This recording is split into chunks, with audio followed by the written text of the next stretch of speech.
Today, we're taking a look at something sitting in almost every single pantry around the world, the beloved instant noodle. We've got a fascinating journey ahead of us. We'll start with the basics of nutrition, dive surprisingly deep into some intense neurotoxicology, and then bring it all right back to your kitchen counter with some super practical culinary hacks. Let's get into it. To give you an idea of the sheer scale we're dealing with here, just look at this number, 123 billion. That is the staggering number of instant noodle servings consumed globally in just the year 2025 alone. I mean, it's a universal comfort food, right? A late-night study buddy, a quick lunch for millions. But with global consumption that insanely high, we really have to ask ourselves, what exactly are we putting into our bodies on such a massive scale? Okay, let's dive into this. We're going to cover the instant noodle phenomenon, what's in the bowl, the hidden chemical danger, nature's protective shield, and finally, hacking your instant noodles. So, to understand how a really simple post-war invention completely conquered the globe and caught the attention of modern science, we've got to look back a bit. It all started in August 1958 when Momofuku Ando invented chicken ramen in Japan. Fast forward a few decades, and this convenience food just exploded worldwide. But by 2009, things got interesting. A landmark study tracking South Korean adults, who, by the way, consume up to 80 packs a year per person, linked to eating instant noodles more than twice a week to a 68% higher risk of metabolic syndrome. We're talking high blood pressure, elevated blood sugar, the whole 9 yards. And now hitting 123 billion servings globally in 2025, it's exactly this massive scale that prompted scientists to deeply scrutinize the long-term metabolic risks. Now, before we get too deep into the data, I want to frame our conversation with a great quote from Dr. Sarah Brewer. She says, "Occasional instant noodles won't harm you. But if they become your main source of nutrition, research suggests some potential longer-term concerns." Listen, I want to be super clear here. We are not here to shame anyone's meal choices. Sometimes a quick, cheap bowl of ramen is exactly what you need. Our goal today is just to impartially explore the science of high-frequency consumption so you can make informed decisions. What's in the bowl?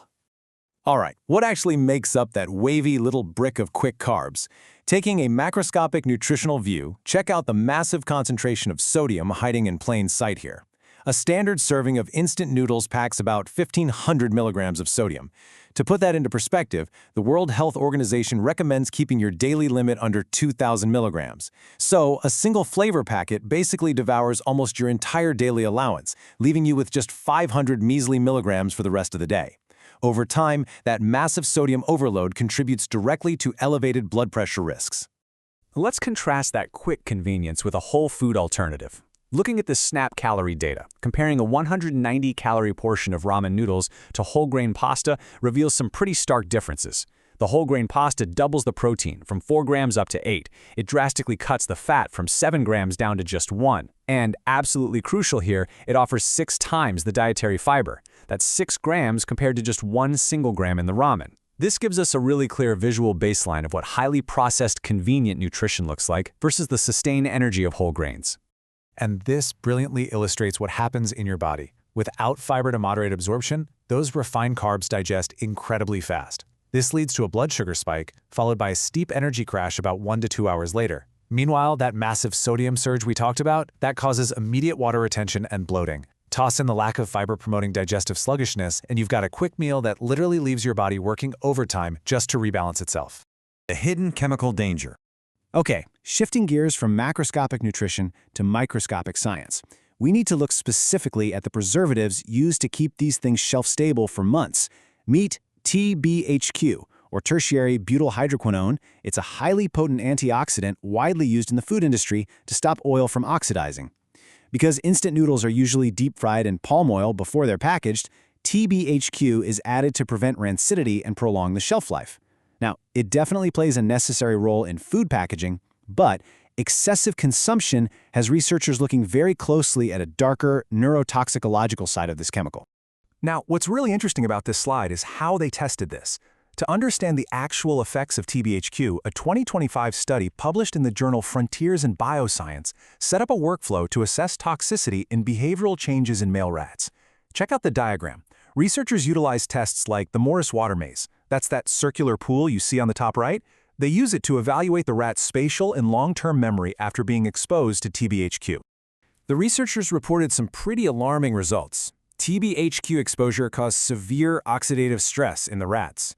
In heavy biochemistry terms, this was marked by elevated levels of malonyldaldehyde and decreased protective enzymes like superoxide dismutase. But translating that into accessible terms, it caused significant damage to the brain, liver, and kidneys, which led directly to memory and learning deficits. The rats exposed to TBHQ took way longer to find the hidden platform in that water maze and really struggled to remember its location. Nature's protective shield.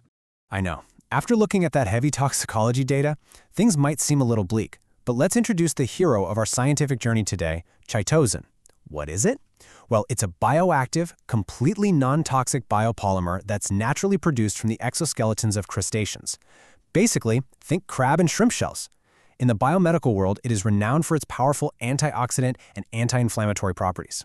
The researchers in that same Frontiers in Bioscience study wanted to see, could chitosan act as a biological shield against those cellular toxins introduced by TBHQ?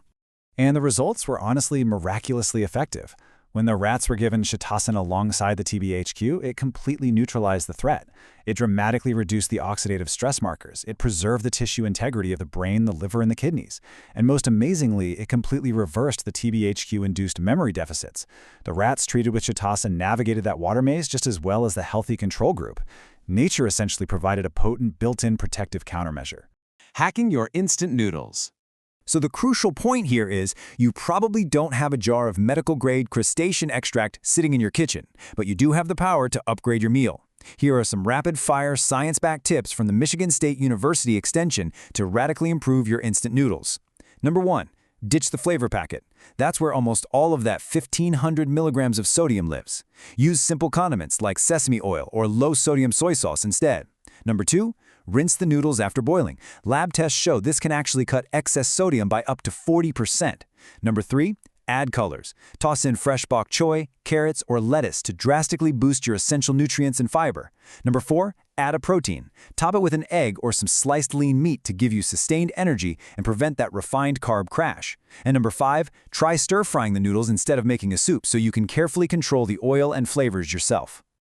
And that brings us to the end of our explainer. We've explored the massive global scale, the hidden sodium, the complex neurotoxicology of preservatives, and exactly how you can take control of your culinary choices. So, I will leave you with this final thought. Next time you have exactly 3 minutes to make dinner, what will you add to your bowl? Thank you so much for learning with me today, and keep asking great questions.